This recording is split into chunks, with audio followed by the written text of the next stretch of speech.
हाँ जी, नमस्कार। ये जो प्रश्न है आपके 11 अगस्त रेलवे एनटीपीसी 11 अगस्त के सेकंड शिफ्ट में पूछे गए प्रश्न है।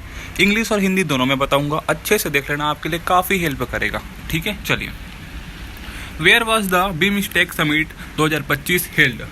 ये पूछा गया था कि 2025 का जो बीमस्टेक शिखर सम्मेलन है वो कहाँ आयोजित हुआ था। बहुत ही सिंपल प्रश्न था और मैंने आपको बताया था ये कि देख सकते हैं 2025 का बीमस्टेक शिखर सम्मेलन विशाखापट्टनम भारत में आयोजित हुआ था। इसका मुख्यालय ढाका बांग्लादेश में स्थित है। देखिए यहाँ पास मैंने आपको तीन चीज़ें कवर करा दी है। कहाँ आयोजित हुआ था, विशाखापट्टनम भारत में। इसका मुख्यालय कहाँ है, ढाका बांग्लादेश में है। ठीक है। इंग्लिश में देख सकते हैं the BIMSTEC summit 2025 was held in Visakhapatnam, India. Its headquarter is located in Dhaka, Bangladesh. Clear है। ये पीडीएफ आपको मेरे टेलीग्राम चैनल पे मिल जाएगा, ज्वाइन करके रखना तभी मिलेगा। ठीक है। Which parliamentary constituency does Hema Malini represent. Hema Malini किस लोकसभा निर्वाचन क्षेत्र का प्रतिनिधित्व करती है।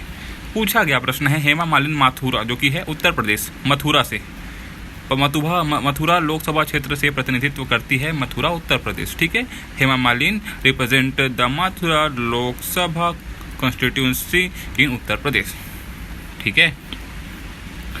ये पूछा गया था name the westward flowing river of India that originate in Madhya Pradesh. Madhya Pradesh से निकलने वाली भारत की पश्चिम की ओर बहने वाली नदियाँ के नाम बताओ। तो देखिएंगे, नर्मदा तापी नदियाँ मध्य प्रदेश से निकलकर पश्चिम की ओर बहती है। कौन सा, नर्मदा और ताप्ती। तो यहाँ पर देख सकते हैं the Narmada and Tapi river originate in Madhya Pradesh and flow westward. Clear है यहाँ पास। तो इसमें आप एक्स्ट्रा याद रखेंगे, पूर्व की ओर बहने वाली नदियाँ, पश्चिम की ओर बहने वाली नदियाँ और बंगाल की खाड़ी में गिरने वाली नदियाँ। आपके लिए बहुत हेल्प करेगा। ठीक। ये देखेंगे where was the 2025 Asian winter Olympic held. 2025 Asian winter Olympic held कहाँ आयोजित हुआ था। ये पूछा गया था भाई। देखिए 2025 में जो कि है एशियन विंटर ओलंपिक हर्बिन चीन में आयोजित हुआ था, और हर्बिन चीन में आयोजित हुआ था। यह दूसरी बार था जब हर्बिन ने इस खेलों की मेजबानी की थी। किसने की थी, हर्बिन ने की थी।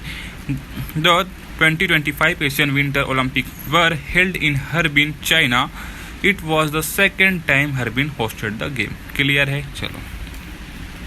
विच constitutional article relate to municipalities. कई बार पूछता है यार ये प्रश्न। नगर पालिकाओं से संबंधित भारतीय संविधान का कौन सा अनुच्छेद है, ये पूछा गया है। ठीक है। क्या लगाओगे इसका आंसर, नगर पालिकाओं से संबंधित भारतीय संविधान का अनुच्छेद 243 है। इंग्लिश में देख सकते हैं article 243 of the Indian constitution related to municipalities. ठीक है। कोई फालतू की बकवास नहीं करूंगा, जो पूछा गया है वही बताऊंगा।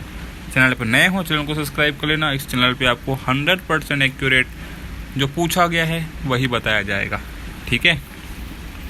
ये पूछा गया था which plan was known as the second 5-year plan in India. मतलब भारत की दूसरी पंचवर्षीय योजना किस नाम से जानी जाती है, ये पूछा गया था। सिंपल है यार, दूसरी पंचवर्षीय योजना 1956 से 1961 तक हुई थी। महालनोबिस मॉडल पर आधारित है। 100 बार बताया हूँ मैं आपको इसमें। ठीक है।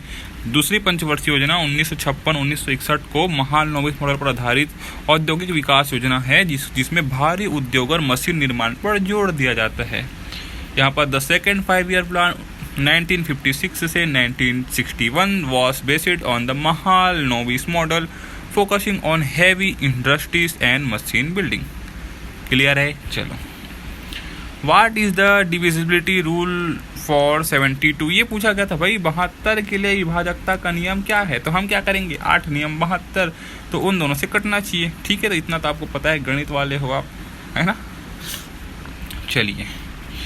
Where and when was the Prarthana Samaj founded. ये पक्का पूछता है यार। प्रार्थना समाज, आर्य समाज, है ना। और एक कौन सा समाज है, ये सभी पूछता है आपके एग्जाम में। ठीक है। तो देखेंगे भाई, ब्रह्म समाज की स्थापना किसने की थी, राजा राम मोहन राय ने की थी। प्रार्थना समाज जो कि यहाँ पर पूछा गया आत्माराम पांडुरंग ने की थी। आत्माराम पांडुरंग ने की थी 1867 में की थी। 1867 में मुंबई में हुई थी। इसके संस्थापक आत्माराम पांडुरंग थे और इसमें महादेव गोविंद रानाडे का भी योगदान था। ठीक है। आंसर में इंग्लिश में देख सकते हैं, the Prarthana Samaj was founded in 1867 in Mumbai by Atmaram Pandurang with contribution from Mahadev Govind Ranade. ठीक है, चलो, तो ये प्रश्न पूछा गया।